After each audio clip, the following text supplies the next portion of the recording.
betel leaf, and Areca nut, a tradition that has survived for millennia. Imagine walking through a narrow alley in an Indian city. All around you, the aroma of spices, incense, and something you can't quite identify mix in the air.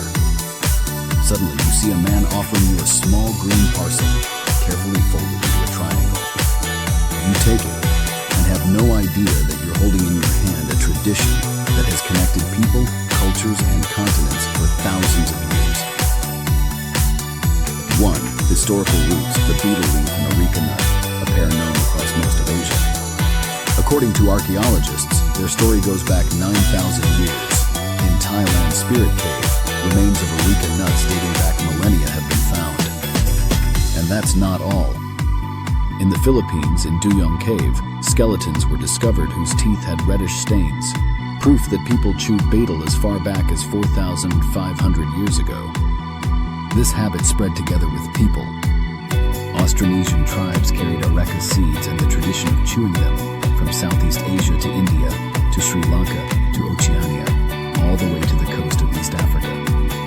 Interestingly, on many Pacific islands, betel leaves were used for an entirely different purpose, to wrap fresh fish and meat to prolong their shelf life.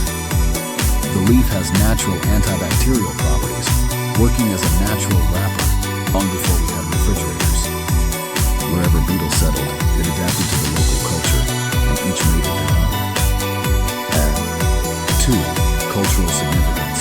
In India and many other countries, betel is not considered just a plant. It is a symbol of hospitality, respect, and often a tool to strengthen relationships. In Assam, it still holds a special place today. After dinner, the family gathers on the veranda. An older woman, usually the grandmother, opens a beautifully decorated zorai box. One compartment holds fresh betel leaves, another pieces of Areca nut. There's lime paste, cardamom, cinnamon. She prepares a parcel for each person. For the elders, the traditional version. For the younger ones, a sweet version without nut. And as everyone enjoys the flavor, they talk about what happened during the day. In Cambodia, betel is served at the celebration of a child's birth, as a wish for a long and healthy life.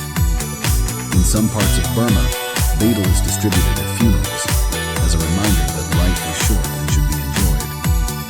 This moment is not just about chewing. It is a time to slow down, a time for the family to connect, just as the betel leaf wraps around the Areca nut. 3. The Vietnamese legend, but betel also has its love stories. In Vietnam, there is an ancient legend about two brothers, Tan and Lang, who fell in love with the same woman. She chose the older brother, Tan. The younger, Lang, heartbroken, went into the forest and never returned. According to the legend, he turned into a slender Areca palm. Tan, weighed down by guilt, went after him and turned into a large stone at the tree's roots. The woman, devastated by the loss of both, became a climbing betel vine that embraces the tree. And so, when a man and woman in Vietnam share a betel leaf with Areca nut, it is a symbol of unbreakable union, like a tree and vine growing together forever. Against bizarre moments. Traditional Paan comes in many forms, sweet, spicy, plain. But in modern India, there's also a somewhat crazy version, fire Paan. Imagine, the vendor takes your Paan, drizzles it with a drop of aromatic liqueur, sets it on fire, and while still flaming, pops it into your mouth. Some love it, others say it's just a dangerous show. Yes, there have been cases of burns, but on social media it has millions of views. And then there are movie-like stories. In the 1970s, Indian police caught smugglers who hid diamonds inside Paan instead of nut. At the betel market, no one noticed. The green triangle looked completely ordinary. That's why it was perfect for smuggling. An even stranger case occurred in Malaysia in 2014, when a man tried to smuggle a small amount of gold hidden inside a dried Areca nut. Customs officers noticed the nut was suspiciously heavy and uncovered the trick. Vow. 5. Health effects and risks. The betel leaf has its place in Ayurveda, said to aid digestion, freshen breath, and have antiseptic effects. The problem, however, is not the leaf, but the Areca nut. It contains the alkaloid arecaline, which acts as a mild stimulant, increasing heart rate, improving blood circulation, giving a sense of energy. But long-term chewing leads to addiction. And worse, the World Health Organization classifies it as a carcinogen. Oral submucous fibrosis, a condition where the lining of the mouth becomes rigid, making it impossible to fully open the mouth. Cancer of the oral cavity, esophagus, heart risks, all linked to chewing areca nut, especially when combined with tobacco. Some researchers even claim that areca nut can affect mental state, causing mild euphoria and a sense of increased focus, but over time leading to anxiety, irritability, and memory loss. And it is this contrast, short-term boost versus long-term damage, that makes betel one of the most widespread yet most controversial plant traditions in the world. Sixth, present and trends.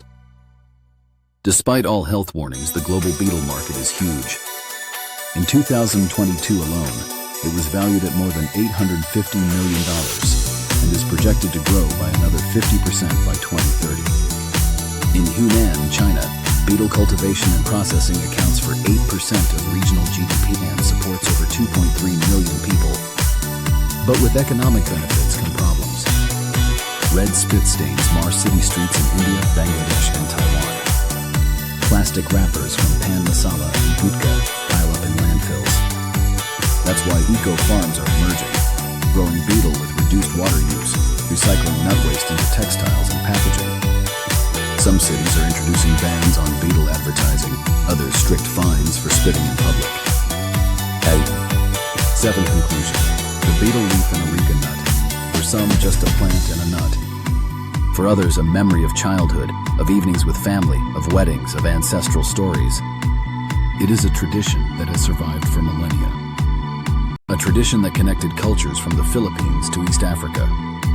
A tradition that holds both beauty and danger. And the next time you see a green triangle of Paan, remember, you're not just holding an ordinary leaf and nut. You're holding a piece of history. A story still being written, with every fold of the leaf, with every bite, with every family memory.